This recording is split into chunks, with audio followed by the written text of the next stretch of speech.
my brother's keeper. Whatever happened to, am I my brother's keeper, huh? I'm on the run, G. We can never go back to where it was. But I'll tell you how we can make it right.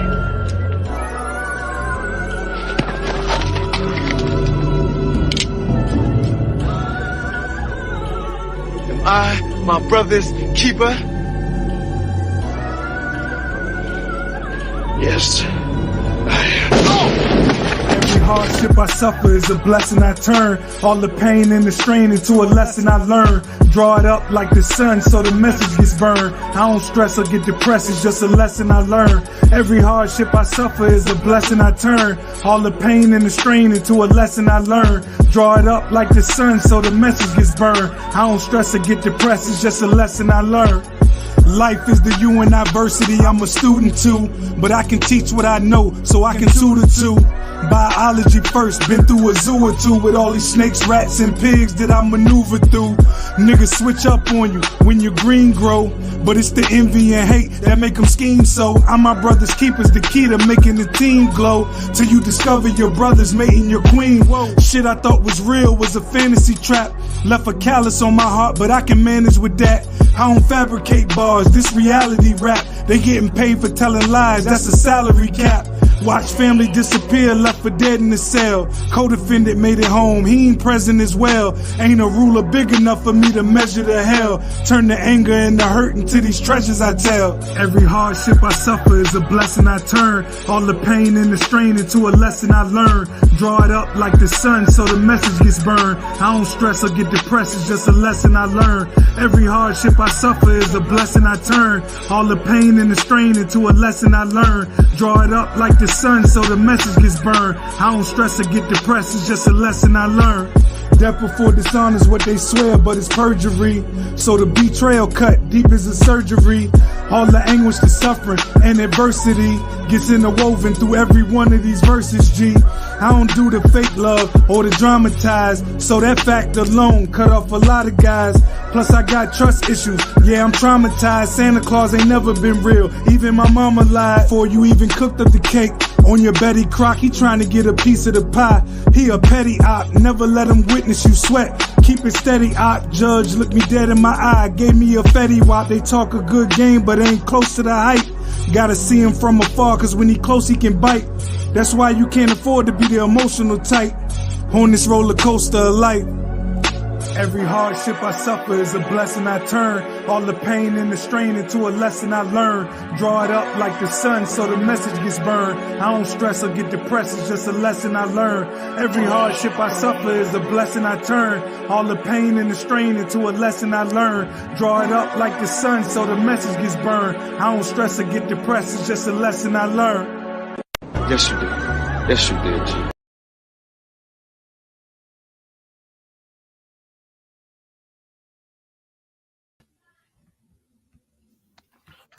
What's going on, world? Welcome V100 TV.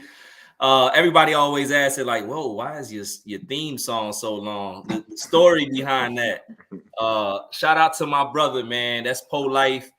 Jefferson Ellie currently fighting for his life, man. 188,000 signatures on the governor's desk. We're going to continue to fight for his freedom and the freedom of others. The basis for the channel is advocacy.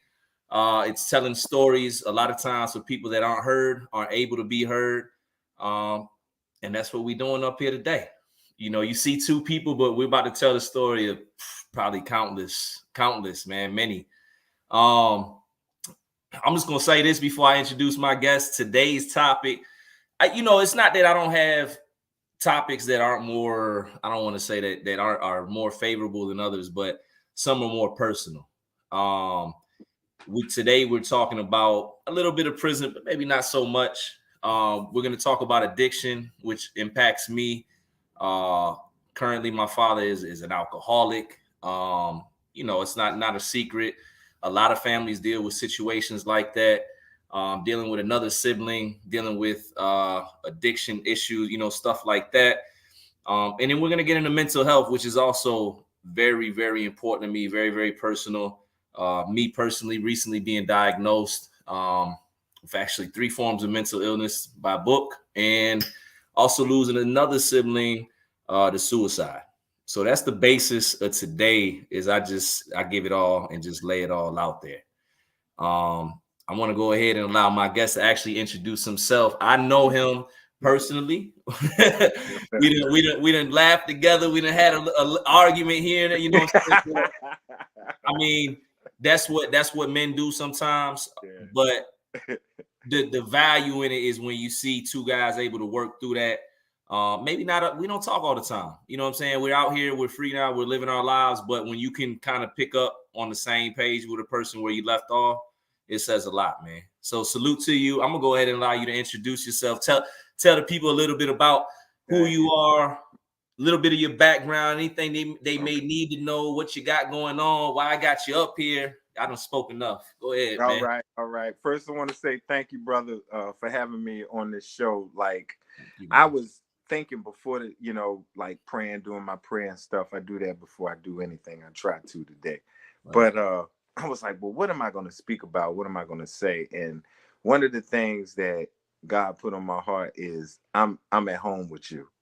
I said, I've been on the radio. I've been on a couple of things. I see you working too. Right. But this is the most comfortable setting I had, because where we come from, if you and I made it in there like that, bro, out here, it's God's design. I was listening to that song and it said the pressures, the lessons, the harsh, what we gone through is a lesson to be a blessing.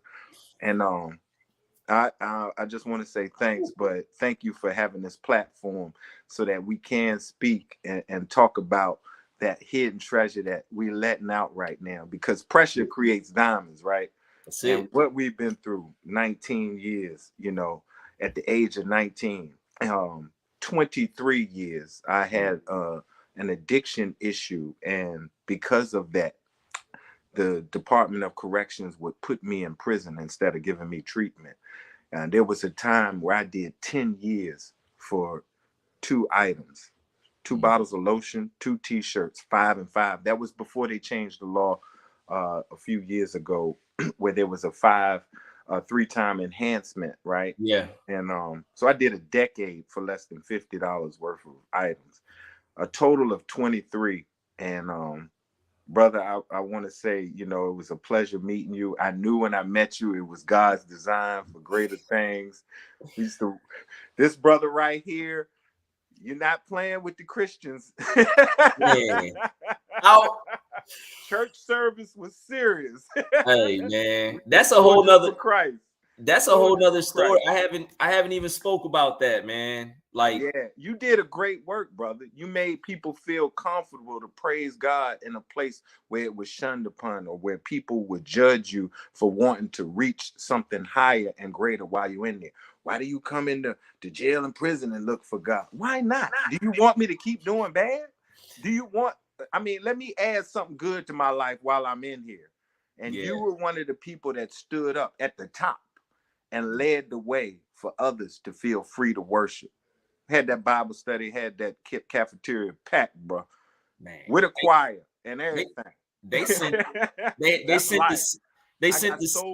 got so much love and respect for you doing that, brother. You even made my, you know me, I ain't no fear, but just to be able to see other brothers come closer to God because of the platform that we created. Yeah, that's what I was gonna say. It weren't me, it was God, and it was just, I don't know. I don't even know how I ended up there, but it was the church, man. And I don't want to. We're gonna have to have you come up here, because we're gonna talk a little bit more about that. And that's a whole nother podcast right there. And it's crazy because that's a part of my life I don't often reflect on. So thank you. You know what I'm saying? I probably need to reflect on that part a little bit more. Honestly. You're a born leader, and that's what you did, and that's what you did. And I was right there with you, soldier. You trying to get me all up in here? Hey, that's how we were. What? Man, it was some real moments, man. I told a guy one time. I did tell the guy, and I'll cut you off really briefly. I said, in that period, there was a time where they had sent the COs in there and basically put us under investigation, or the church under investigation, because they didn't necessarily know what was going on. And the simple fact that we were doing, you know what I'm saying, something that was good, something that was positive, and they still, still try to turn it into a negative, but brothers still stood strong, said a lot. That's right. No, but go ahead, brother. I mean, All right. No, you good, brother. Right. So my Marlon Bacote. I am the author of Lighting the Way, Hidden Treasures. I have a recovery journey, but I also have a mission from God to help change and save lives. There's something that's been going on from generation to generation in our community called process and lifestyle addictions. I went through my 25-year period of addiction and incarceration. Like I said, 23 years incarcerated. And after that, I went back to school. I wanted to understand what was wrong with me. And I received 2 degrees. And then I'm working on my master's right now from Liberty University, my master's in addiction counseling. I finish next year with the class of 2023.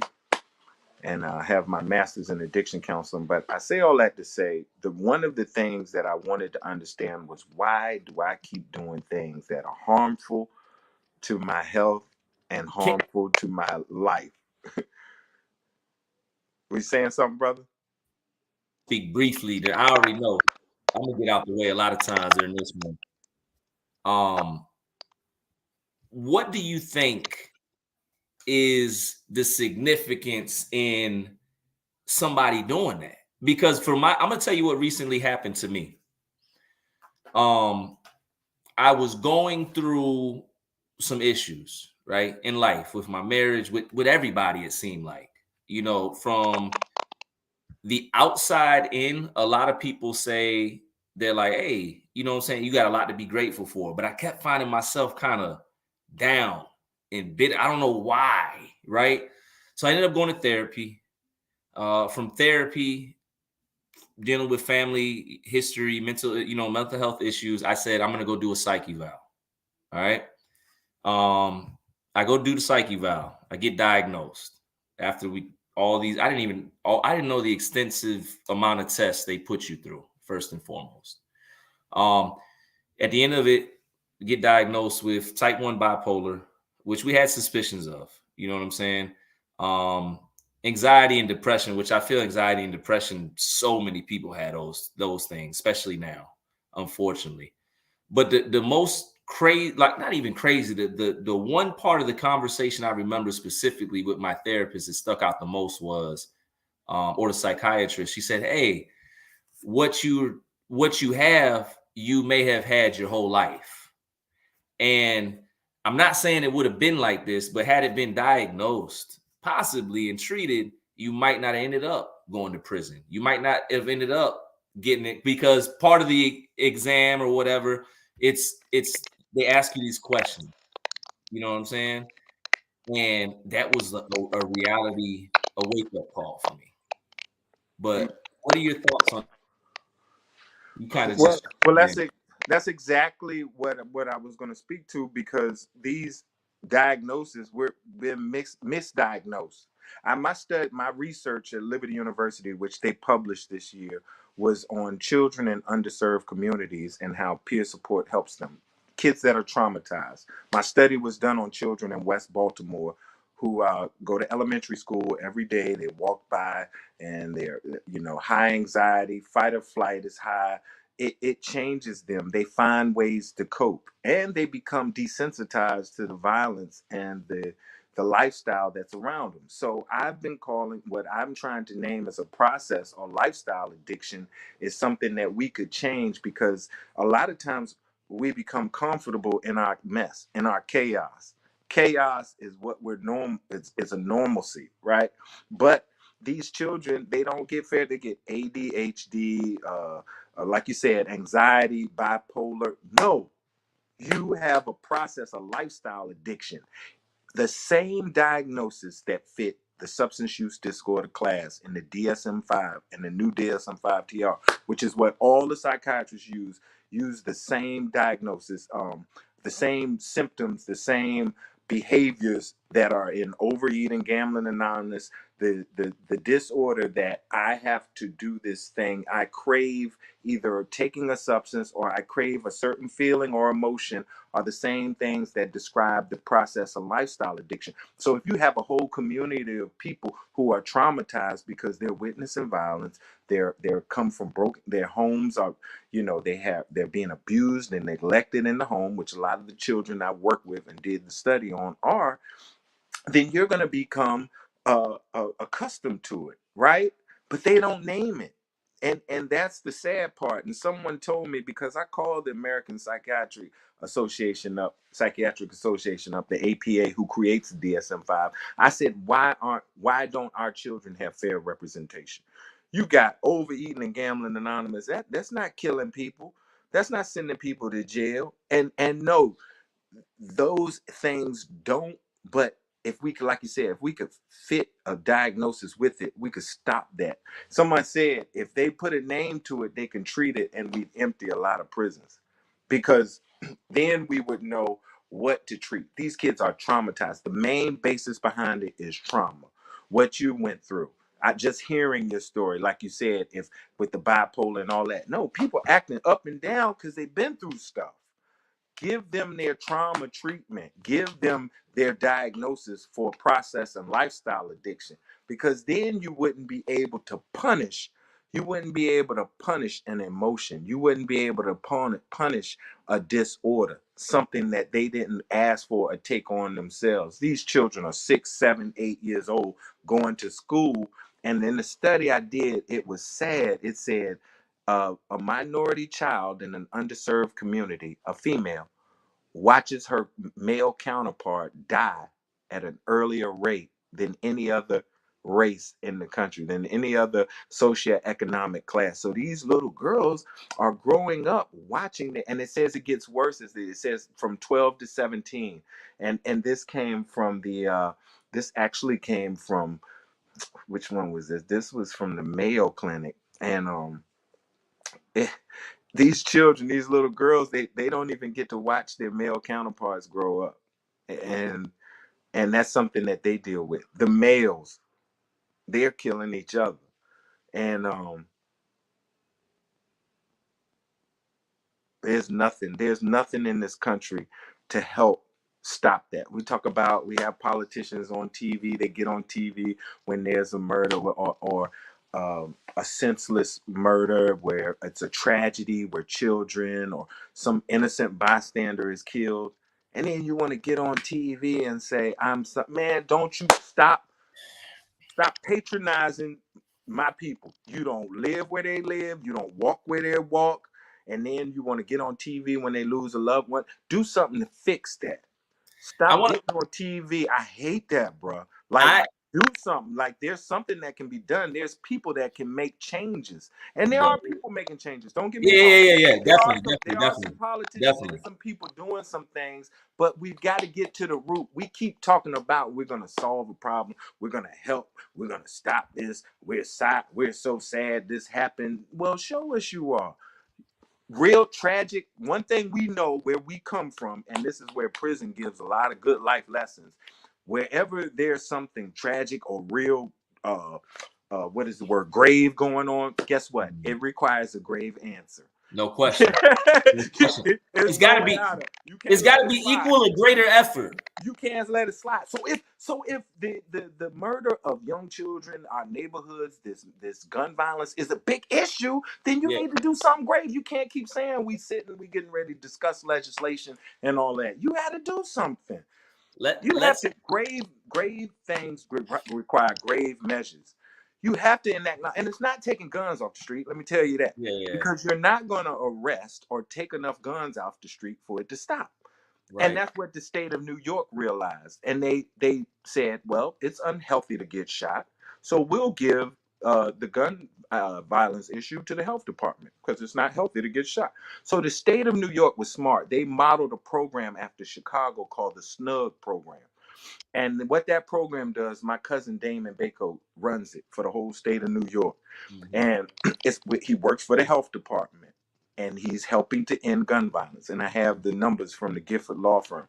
But this is the intervention part. I spoke on the prevention part briefly about getting fair representation for diagnosis for our children with these lifestyle and process addictions. Because if I see it all day, guess what? I'm gonna become desensitized, and it won't be so hard for me to pick up a gun or sell a pack. Let me say because this. I see it all the time. Hold on, let me hit the intervention real quick. All right, and then I got like 17 points I want to touch on. The intervention with the Snug program, because you're not going to arrest everybody.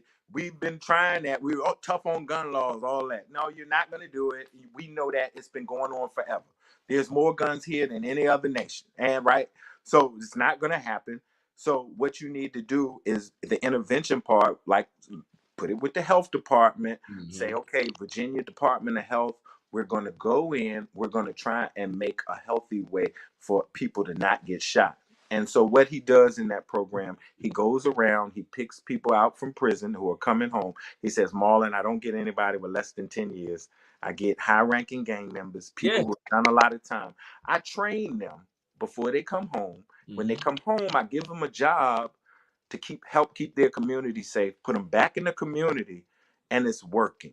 30% down on gun violence, homicide rate down.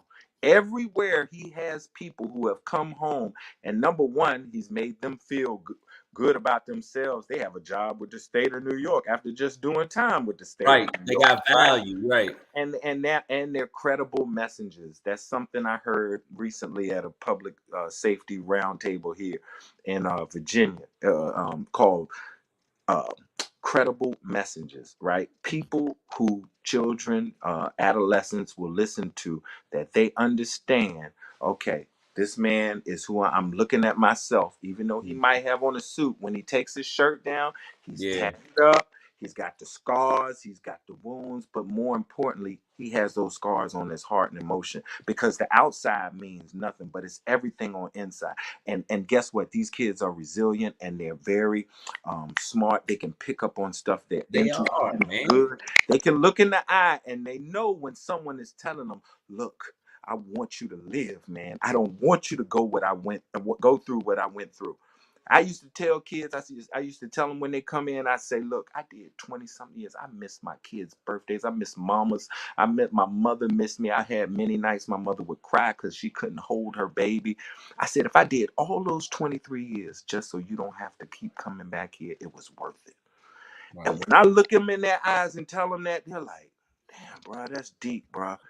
And I'm like, yeah, because I want you to live, man. I don't want you to be warehoused. I don't want your life, because that's a physical death. You know, death is. There's no reset button. There's nothing. When people want to touch you, they can't. When they want to reach you, bruh, you're buried. It's over with. And we're burying a whole race. We're burying a whole people. We're burying a culture instead of lifting them up. Let's resurrect, but we can't resurrect without the action, without the support of the people who can make the changes. We need that prevention part. We need the American Psychiatric Association to get behind us and say, stop misdiagnosing. They ain't ADHD. That little brother is abused. He's neglected. He's watching people get shot as he goes to school. And you talking he's ADHD? No, that man he's all messed up. Right. He's paying attention. His head is on the swivel. Shout out to I'm sorry. You definitely good, brother. First I want to say shout out to Precious Rowe. A friend of mine, she was up here recently. She's got her MS ABA. She does a lot of work. Not only she's an educator, but she does a lot of mental health. And she specializes in working with youth that are deemed troubled, in their words. So shout out to her. It has to be, man. We got to be more proactive. I want to shift things, man, because you said a lot. And I want to say something to the trauma piece. A Chicago kid growing up, I seen my first friend lose his life in the first grade, Mario. You know what I'm saying? And there was the only part as far as treatment was the teachers called us in, said, hey, if you want to talk to a guidance counselor, somebody like that, you can. We sat on the carpet for 10 minutes. They talked however they said what they said, and that was it. There was no follow-up. And I just think about how many kids have encountered things like that, unaddressed trauma. You know, the youth, man, we got to put more investment, more energy, more power, more time, everything behind the youth. But I want to switch things up because you briefly touched on the prison aspect. One of the things I've been advocating for and will continue is mental health assessments for those that are incarcerated. I heard a number, you might know a truer one. I don't know if it's true. I was watching PBS one night, a special. They said over 70% of those incarcerated, again, their words, have either diagnosed or undiagnosed mental illness. I've been seeing, as far as guys that I reach out to talk to, it seems like guys do have, at times, certain moments during certain circumstances might crash, had those moments where reality kicks in or the pressures of reacclimating to society. I remember having conversations with a guy that I came home with in 2020, and we came home in the midst of the pandemic and hadn't been home. Both of us did. He did 18 years. I did 17 altogether, out to 19. There was no way to prepare for certain things. When guys come home from prison, if they've been in for a long time, they lack life experience. So the experiences that they see when they come home, they might not be ready for, and then they got traumas of prison. So I propose a 6-month assessment prior to, at least, and a 6-month assessment after individual's been released, with, sessions, etc. in between. Some sort of like mental health support system for the guys. What is your overall take on mental health in prison?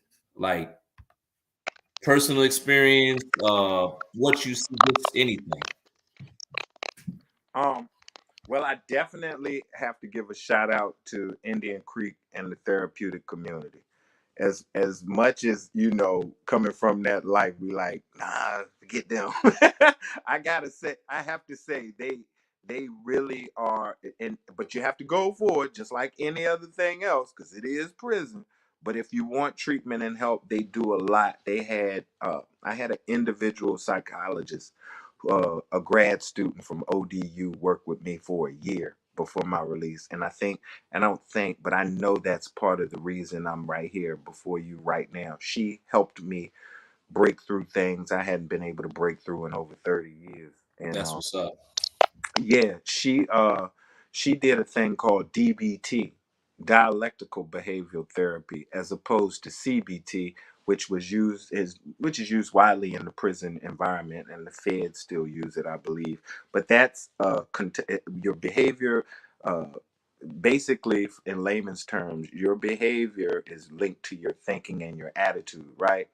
But guess what? In CBT, it's based on this white man's theory from the 1950s, 60s, 70s, something like that, right? So if you don't think like him, no, which he ain't from Chirac, right? Then your thinking's messed up. DBT, which is contextualized, say, okay, this young man is from Chirac, right? And I need to hear you need to, share more about that experience, because that coming from there to here with that swag, with that attitude, with that heart. I've been having the brothers up here from Chicago. We got a Chicago panel coming soon. I've already had 2 of the brothers up here. One of my childhood friends, shout out to Dame. It's coming. Bro, I hate to get sidetracked, but I've been praying for Chicago for so long. Ever since that lady was putting bricks for the children outside. I seen it on the She ran out of room. She's been putting bricks for every child that's been killed in Chicago. Right? And that was years ago, right? And I was watching it, and then I saw it come back on the news and said a lady done run out of room for the bricks for the children that's been getting killed. Innocent children killed in gun violence. So, but as far as the mental health piece in prison, man, the only place I know, and like you say, speaking from personal experience, I've been a couple of places around DOC, even in Texas, LA. I was locked out, Wayside, Supermax, Los Angeles, Twin Towers, right? Houston, Fulton County, DC, Atlanta, Georgia. I was in Fulton. That's when I was When you Fulton. said Fulton, Yeah. I spent a few days in there, but right, no place like Indian Creek that I know of that will allow you, if you want to, get better. And that's where they have the juvenile program. So I talked to a lot of yeah, them. Recently saw a brother who did 26 years, brother Azim. I love what that brother's doing. He just went back to, he did 26 straight, went back to Indian Creek to speak to the juveniles there. what's up? And Indian Creek allowed them in there. So that therapeutic Yeah, community in Indian Creek, they have peers, they have people like me and you working in there, working with not yeah, just the juveniles, but with the adults. But I say all that to say they gave me a doctoral grad student from ODU to work with me one-on-one every week for a year. And yeah. I'm telling you, it was the biggest breakthrough of my life. Some of the things that I incorporated in my book, which I'll plug later, Lighting Away, Hidden Treasures. I don't know if y'all can see it right. Mm-hmm. She those things that she helped to help me maintain and to recover and find wellness and find a happy place in my life where I could share everything that I've been through, which is created, resiliency, everything, right? Yeah. To share, to help someone else make it out. And you talked about your brother. I'm sorry about the suicide. But one of the first things, my book starts off at age 19. I took a gun and shot myself in the chest just to see what it I felt. remember you told me that. It wasn't for the to commit suicide, but I was so desensitized to everything that was going on around me. I said, well, somebody else is going to do it first, so I need to know what it feels like, so I won't get hit and go in the shop, so I can still get away or get This back. coincides with that, and something you said earlier about why do people continue to go back to negative habits or harmful ways. I wanted you to take some time out and explain to people that may not be dealing with these issues. Maybe somebody doesn't know anything about these issues. Maybe somebody doesn't know about trauma. But explain to someone, I guess what I'm saying, I had a conversation recently. I said sometimes the things that we do when you're dealing with certain things, they're not by choice. Sometimes it's almost a reflex or a response. You get triggered sometimes because of trauma. What are some things that, because you're way more qualified than me, what are some things that people need to understand that may not be dealing with quote unquote mental illness or trauma or in that wheelhouse that may not understand? I once recently, somebody told me, if you want to be better, you can just decide to be better. And it was the craziest thing I ever heard. But I understood that this person had never been in my shoes and couldn't even fathom, you know what I'm saying? But to those people, you know what I'm saying, to the people, like what would you say? Like what do people need to know? I would say baloney, right? Because we're on the show right now, but you can't say that in some way a child has found a way to cope who comes up in this underserved community. There are no, and I don't try to put anybody in a box, so to say, to look for something like this, look for these signs and behaviors. Everybody's going to respond different. Some are going to excel and make it out from where they are without looking back. But guess what? There's some underlying things that they have to deal with that they probably won't ever do because they came from an underserved community where there was violence, a lot of drug activity, and people going to prison, right? Abuse and neglect. And they'll won't become a part of that product, but there's some underlying things. There's some things that come out in their behavior. It affects everybody. That's why it needs to be. You can't. I told somebody this at the gun violence prevention roundtable. I said you can't arrest the culture. You can't arrest the culture. You're not gonna stop what's going on by arresting it. You need to treat it. You need to help heal it. You have to heal that people. Everybody, every child. And that's why I love what Baltimore has done. They have instituted something called restorative practices, where they bring peers into life coaches into the elementary school because they know whether the kid is showing signs of misbehaving, loving chaos, and becoming accustomed to it, or the child that just is walking through it, getting good grades and keeping a smile on their face like everything is okay. No, there's not. Everybody needs somebody to talk to in these communities. We're not going to change. And that's the drastic stuff I'm talking about when they come out and say, oh, we're sick of this. We're going to do something. You have to come up with something that's going to help a whole community. Yeah. And that's how you change it. That's the prevention part. You got to get in there early, elementary, preschool, Yeah. elementary, and help every one of these children, whether they are showing signs of being comfortable in their chaos or not. That's how we save lives. That's how we stop the gun violence. That's how we save lives. It's coming out in my second book. I'm going to detail it with all the That's numbers, what's up. science behind it, right? Yeah. But that's how we do it. We have to Yeah. go back in, because where's the place that they spend most of their time when they're not in the home? School. So where's the place they could get the most healing? Right there, the treatment. Now, in dealing with that trauma that they're going through, we're not going to be able to pull all of them out of the home. I did intensive in-home. I went in a home where a child was sleeping on a pile of clothes, didn't have a bed, and they hadn't been washed in 3 months. And they were wondering why he was getting in fights in school, because he smelled like mildew, right? I've had children in the car with me. Mr. Marlon, my uncle's coming in my room at night, right? These children have and he felt comfortable telling me that because he had a male counterpart to be in his life. How Yeah. many males are missing in this community because they've Yeah. already fallen victim to this trail that we got going on, where we incarcerate them for being for being What? for being desensitized, for becoming accustomed, for saying, I don't think this is wrong. I think that I need a gun. I went to I used to go to a juvenile detention center every week and play chess with the kids. Mhm. And a lot of them were juvenile lifers for using a gun, shooting someone, right? And I asked one who had juvenile life. He was 13. He still had 8 years to serve. I said, are you going to pick up a gun when you get out? He said, yeah, Mr. Marlon. I'd rather get caught with it than without it. So he was going to do his 8 years and come home at 21 and pick up another gun, right? How do we make him feel safe? Right. How do we tell him he can go back in his neighborhood and you don't need one anymore? Not because everybody doesn't have one, because they're still going to have them. Like I said, there's no way to take them off the street. But we have to have treatment for how they feel.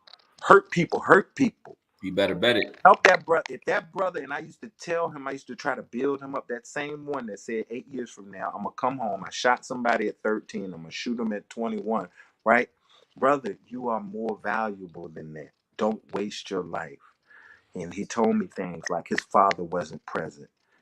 He used to, get picked on, stuff like that. These kids are traumatized in these communities, and there's no healing for them. You know how many children don't have an advocate, don't have someone that will help them, don't have a male role model or counterpart that can make them feel better, or the ones that they do have and see are doing the wrong things already. And those are the ones that they're idolizing and saying, I want to be like him. He's a demon, or he's a shooter. Yeah, I Yo, need that title, right? Atlanta, I know it's crazy everywhere, but let me tell you something. Atlanta, to put things in perspective, I live where all the youngest favorite rappers live. Like I live in Zone 6. You hear Future and Young Thug and everybody, whoever screaming out zone. I live in Zone 6. I live in a decent part, but yo, you drive 3 minutes that way, 4 minutes that way, is bananas. And I want to ask you this because recently, a tragedy occurred. Two tragedies occurred. I spoke about it last night. I had one friend of mine, in VA, lost his life on Saturday behind a $40 car park. He reached for his firearm after getting into an argument with the business owner. He was a convicted felon. Business owner shot first. Friend of mine lost his life. Business owner home, self-defense, registered firearm. Friend of mine, again, from all accounts, he was, it shouldn't have went down like that. But those of us that knew him, those of us, we seen something brewing. And we tried, man. There was several times there was people reaching out. You know what I'm saying? What do you think's going on right now? Another thing, and I want to mention before I go into that, before I ask that question, another thing that recently occurred, a friend of mine down here, it was in the news. His cousin got shot to death in a Subway here in Atlanta, Subway food stand, because she put too much mayonnaise on a guy's sub. He shot her to death and shot her girlfriend in front of their 5-year-old daughter. You know what I'm saying? The girlfriend survived. She did not, over too much mayonnaise. Society, when I came home after doing 17 years, I thought, and maybe I was wrong, but I just thought that things were going to be a little bit different. I thought that things would be less tense. I thought things would be, you know what I'm saying, not as hostile and volatile. It almost seems like people are more angry out here than they were in prison in a lot of ways. So what is your take on what's going on with society, the anger, the shoot first mentality? It seems like there's more deaths now, and it might not be, but over frivolous reasons now than there was in the past. But what do you think's going on? Well, one thing to speak to that, and I know just from personal experience, one thing, when we're already in prison, we're buried. So we're trying to resurrect. We done already lost life. So we're not trying to take them. We're everybody, especially in that lifer setting, like Powhatan and the Lifer Pod, they're just trying to live. And even if they're not going to make it home, live their days out, right? So they're trying to, life is more, it's ironic. It's an oxymoron. You lost your life, but now you want to live it. And then when you have your life, you want to lose it, whether it be in gun violence or getting locked up for committing a gun violent act, right? When we have our life, we want to lose it. But when we don't have it, when we lose it, incarcerated for multiple years, we want to get it back. We want our life back. But when we have the freedom to have it, we don't cherish it. We don't honor it. We don't respect it, and we don't love it. And so a lot of things, those things that you're talking about, like I said, gun violence issue is a mental health issue, and it's an emotional thing, and it's a love thing. Where's the love? The bond that you create in prison is definitely stronger than the ones we find out here, right? I.e., you and I right now up here. But the society that hasn't gone, or the children that are going through these experiences in these violent communities, and like you said, becoming familiar with the chaos, right, and becoming accustomed to it, will grow to that person that will shoot someone over mayonnaise. Or like I tell people I'm driving with, don't look in that car if they cut you off or something. You don't know who's in there. You know, and because I've seen those tragedies. I see them on Yeah, the don't news. honk the They horn. looked at somebody, and it was a bunch of people who didn't love themselves and didn't care about losing their life, whether it be in jail or somebody firing back at them. Right. Right. So it's a love thing, you know, the mental health thing. But I was one, we didn't love life. We Right. don't love it. We don't love it, and we don't love ourselves. And that's that's a deep issue with the gun violence and with our underserved communities. How can I love myself when I'm struggling as a kid just to eat? When I'm struggling just to have clean clothes, fresh water, food, and you sending me to school? They got programs talking about, you know, for kids not to be hungry when they get to school. Well, what are they doing when they at home? They You know, don't think about you that say, part. oh, you can't think if their stomach's empty. And shout out for doing that. Yeah, we need that. But they starving at home and got to wait to come to school to eat. You don't think that's messing with them? Yeah. I got to go to school to eat. God, what am I going to do? They're already thinking about summer when school's out, or when the program's ending, or what if I lose the program? Or that's what a 6 and 7-year-old is thinking about, who's hungry in an underserved community. Man, love hit back to those politicians jumping on TV saying, "Oh, they did this." You don't think that child's getting angry that he got to wait to go get that free breakfast at school because Yeah. he's starving at night at home Yeah. at 6 and And 7 and 8 and doesn't his have clean mama's, clothes, and ain't nobody home, and there's no guardian, there's no mentor, there's nobody in the house? It's a lot, man. It's a yeah. lot, and I'm not putting it all on them. And I'm sorry if it seems like I keep calling them out, but I keep seeing them when tragedies happen. You I shouldn't passionate see, about, yeah, I you shouldn't see passionate them. about, I yeah, shouldn't see them. I shouldn't see them unless they done yeah, done something drastic to help. yeah, Don't get up there. Oh, we're sorry for the loss. No, don't get up there. Stop it. Stop narrating. Patronizing people. Because all this stuff is going on. That little hungry boy going to school every day, abused, neglected, have to wait to go to school, to eat, right? Yeah. You want to say it's a tragedy. How about it's a tragedy that he was hungry and didn't have a good home environment? Right.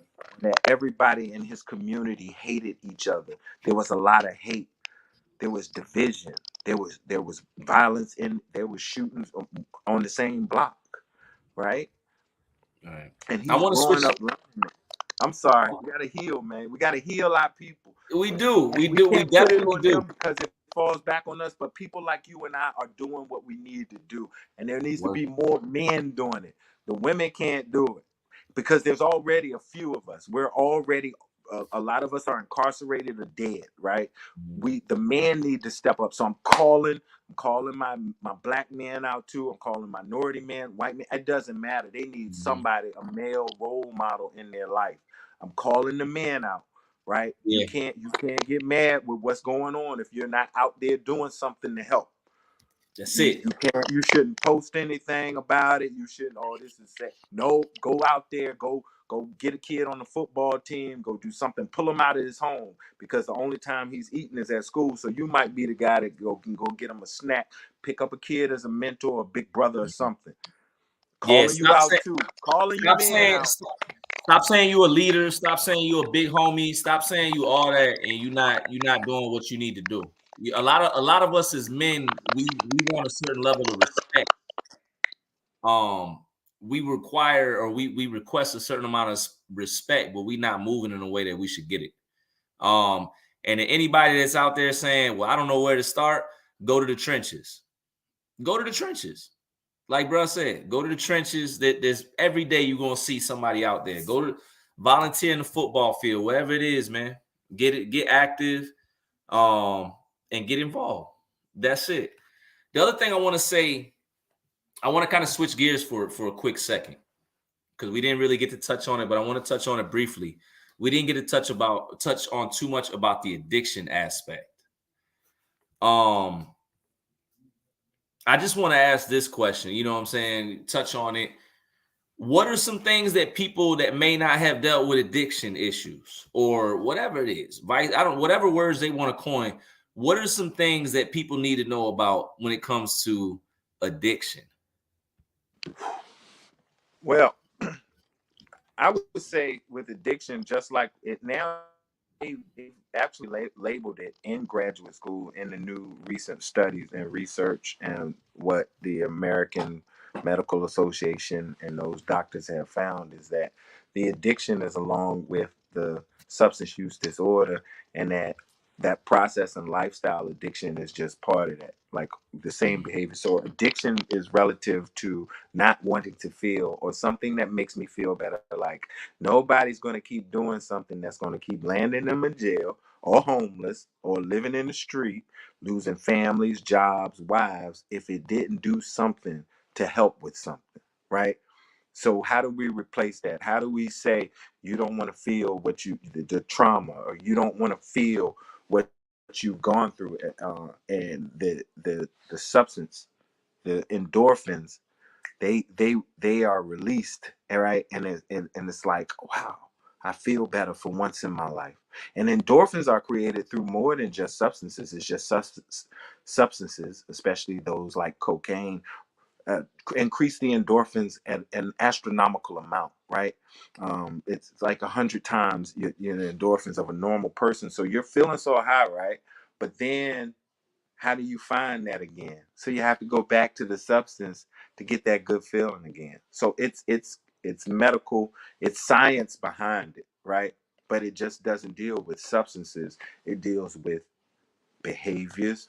That rush. Oh my God, yeah, that felt good. I did that. I put in that work or something like that, right? The same rush. And all of that stuff is just part of a lifestyle addiction. So addictions can be with substances or substance use disorders. They don't even call it addiction anymore in the counseling books. They call it substance use disorder, because it's just a disorder where you're trying to not feel, or you're trying to feel something again. Like I said, what's missing? What's inside? Where's the love? I'm out here, I'm free, but guess what? I've just did 4 years. I just did 5 years. Talking about me. You know what? I need to chase that feeling again. So I can only stay home 28 days and I go back for another 3 years. I don't even want to stay home. I don't love life. I just got it in there. I was fighting to get it, right? I was, Yeah. oh, please, parole boy, oh, please, this. Or I'm doing my work. Don't have any demerits or whatever they call it, good behavior, right? Yeah. I want life. And then I finally get it and I take it for granted because when I got it, I want to lose it. But when I don't have it, I want it. It's backwards. You know the craziest thing, man, and the most unfortunate thing I seen while I was incarcerated, I worked in reentry at St. Bride. And shout out to St. Bride's. I mean, man, it was a lot of work and a lot of good things, or a lot of things they need to do. But there was some good things going on. They also had a former prisoner who was actually a counselor up there. Shout out to Mike Donovan. And even to this day, you know what I'm saying? They're hiring, like he said, they're hiring people. They figured out, DOC did figure out this part as far as them and other organizations. You have to get people that walk the walk. You have to get people that actually, you have to. So they're figuring that out, right? But one of the worst things I seen was guys that had formed addictions while incarcerated. One guy in particular had went home. 2 guys that I know passed within the first week, but one guy on day one, no, 3 guys that I know that went home from St. Bride's passed within the first 2 weeks. One guy, he had ingested some narcotics. You know what I'm saying? One guy, 2 guys had formed addictions on the inside. At the time, the Suboxone, stuff like that. You know what I'm saying? And when they went home, they were chasing that high. And then they had access to heroin because that's what they were chasing that down or whatever it was they were into. Their body couldn't take it. They were ODs. One of the guys got pushed out the car and they found him in the forest preserve. And he had just beat cancer and prison and lost his life within, I want to say, 4 days. Thoughts on that, those type of scenarios, because those are tragedies, man. That's it. It goes along with the you want life, and we've seen that not just with addiction, but people getting close to the door. And I've seen the craziness of somebody doing something, stab somebody or something, so they don't go home. I don't want life, right? Oh, I got it. I'm about to get it, and guess what? I don't love it. I don't love myself so bad. I'm gonna trick my time up, right? And do something a week or two. You seen that? Have you seen that? You seen people do stuff when they're getting ready to parole, right? It's crazy. So the same thing I said, the loving ourselves, the healing, the emotion part, and that's why I'm pushing this hidden treasure, man. Like, if you haven't gotten this book, you need to get it. It's on Amazon, right? Paperback and hardcover. Get the book and learn what's inside of you was meant for you to live and love yourself, and not just do that, but carry that on. The last chapter, the last part of the book are the hidden treasures part. And one of those things to help someone like myself keep walking in this path and keep loving myself is to love on others. It's called Give Back. Find the cause. Do something for somebody. Mentor those kids, man, out there who are able to get in the school system.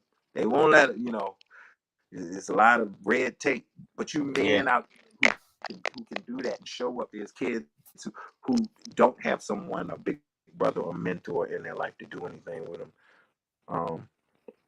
We got to help our people heal, man. Hey, you started. It's a lack of love. This tragic situation, this tragic day and age that we live in, where kids are being killed innocently. We don't respect life. We don't love each other. People don't speak when you go down the street. How am I going to speak to you and feel good when I don't love myself? I'm angry about who I am, right? And we got to share that. Share it. Smile, y'all. I need the ladies. Now it's your turn, ladies. I'm calling y'all out. Smile. Be nice. Be people nice. Yeah. Don't have an angry attitude. No. You can help cause some it's a ripple effect. And I talk about it in my book. It's called a ripple effect. It's like throwing a rock into the water and watching the ripples go. Smile, be nice. Not I don't know flirting stuff or anything. Just Yeah, be nice to your Say male hello to somebody. Yeah. right? Because we need all the encouragement and love we can get, because a lot of us don't love ourselves. So when you're angry and mean to us anyway, we don't, that's not helping, because a lot of us have younger brothers or children that we go home to raise with that angry attitude that you gave us. But not only that, but the one we already have, because we don't love ourselves. Let's start loving each other, y'all. Let's start spreading it. Man, I need you to mentor, get out there. Ladies, I need y'all to be nice, speak, change your attitude. And them politicians, you need to make some drastic changes. Facts. Hey, 2024 is coming in Georgia. There's 2 big elections going on. Get active. To anybody that, just to piggyback or segue, man, anybody that feels like they can't make a change when it comes to law, vote. One thing you can do is organize voters. If you got a platform, you can speak to those people. You can say, hey, we should go this way. Or I'm going to say this, not tell someone we should go, but let's educate. Let's start educating each other and knowing what's going on with the laws. Let's make some changes. Man, we got to do a whole nother hour at some point.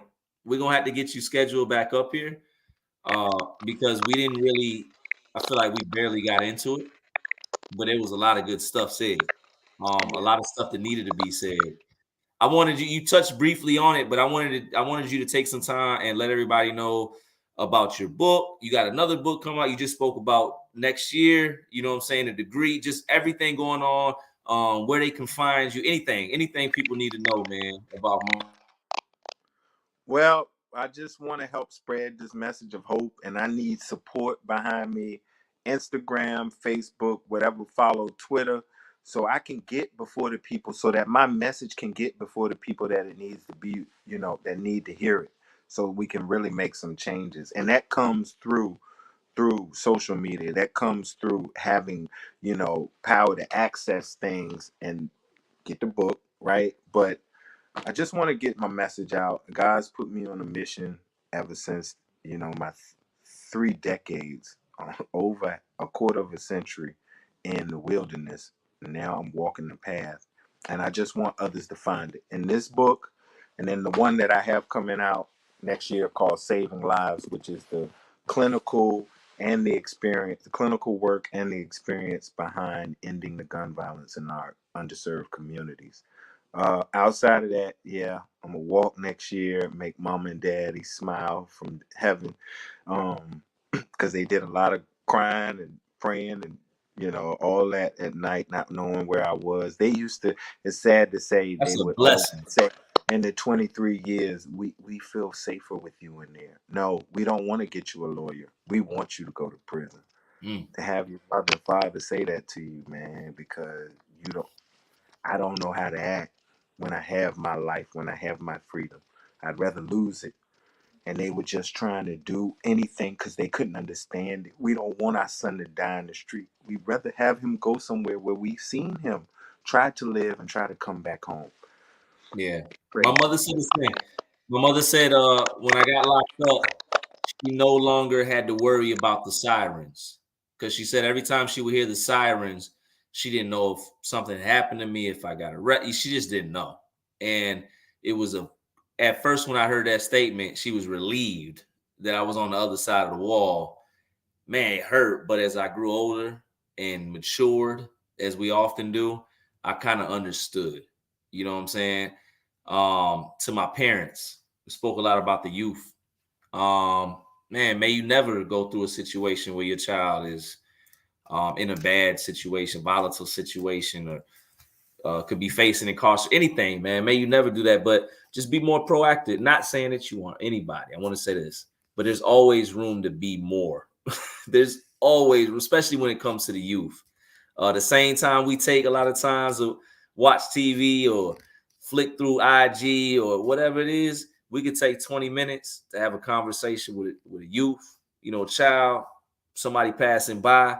We could change their path, because the underlying message is what I heard through it all. You don't know what anybody's dealing with. You don't know that. Take the time out to connect with people. And the other thing I will say is it's the ugly that we often try to hide that connects us together. That's when we start talking about the so-called ugly or the hard things. That's when we start finding out, oh, well, that person, he just like me. He going through the same things. Lighting the way, hidden treasures. Get it, Marlon Bacote. The last thing I want to say, man, is salute to you. I got a saying I say, and I'm about to start really pushing out that God bless the fighters, man. The fight is a tough one. It's not for everybody, because if it was for everybody, everybody would be fighting. It is exhausting at times because you pour out. So I just want to say I acknowledge you. I know what it takes. Sometimes just to do an hour one of these, because I don't know what the rest of your day. I know my day's been hectic, but I know it takes a certain type, right? It takes a certain type of individual to live a selfless path, man. So I just wanted to give you your roses while we're here. Salute to you as well for all your hard work, man.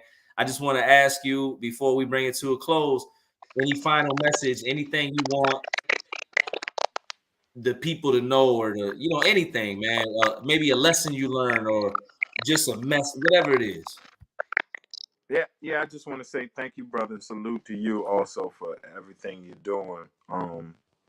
Real selfless work. But to everybody listening, man, let's just love. Let's smile. We gotta pass it. We gotta spread positivity and love so that we can help people heal. And I've given the message to the people that need to hear it, what I had to say. But to everybody else, let's just love more, y'all. am in complete agreement. Love is the way.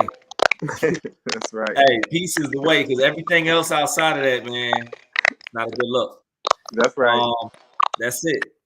Till next time, never forget your value. Never forget your priceless. Never forget, as DJ Go said, despite what you're feeling right now, your worst situation, trust me, ask me how I know. I've been to the lowest, and man, you've already made it through 100% of your worst days. You're undefeated. You 50-0, 117-0, whatever it is, and the formula's always been the same. Keep going. That's it. Keep going. Keep going if you don't even feel like it. Yeah. Now I wanted to say one more thing to that. Yeah. Every day you wake up, it's another chance to get it right. God bless you with life. You don't have to walk like you did yesterday. One thing, I go to bed, God, what did I do wrong? What could I do better? What did I not do? What did I do wrong? What could I do better? And what did I miss? Right? So every day y'all wake up, got a chance to do it right, to help change, to help spread this thing, to help heal. All right, brother. And that when you spoke about peer support, you spoke about us, helping each other. That's the highlight of the book also. It's in the first part. The therapeutic value of one person that's been through something, helping another person is without parallel. Nothing can match to it. I've walked those shoes. I understand what you're going through, and so I can really say it with authenticity. Incredible message. Yeah. Connect. I would say connect, man. Anybody that hey, you might got questions. You may want to get some more information. You might want to get the book, whatever it is. Make sure you follow Marlon on IG at Bacote Marlon. That's the best way to get in touch with him right now. Any additional info, I'll put it in the comments. And yeah, keep doing your part, and find others that are doing their part as well, and more will get done. There are other people in the community, y'all, that are getting it done. It's not an island. We out here, connect. Anybody that may be interested in hopping up here, telling your story, giving your perspective and point of view, your truth, hit me up on the IG as well at the_100_TV. This is not my platform, it's all of ours. Till next time, peace, love, and blessings to each and every one of you, your families, nothing but positive vibes. Be blessed, less stress, keep moving forward, man. Tomorrow is a new day. Till next time, peace.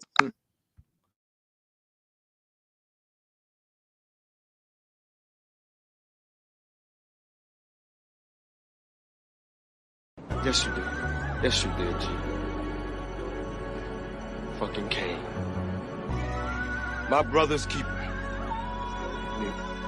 Whatever happened to am I my brother's keeper, huh? I'm on the run, G. We can never go back to where it was. But I'll tell you how we can make it right.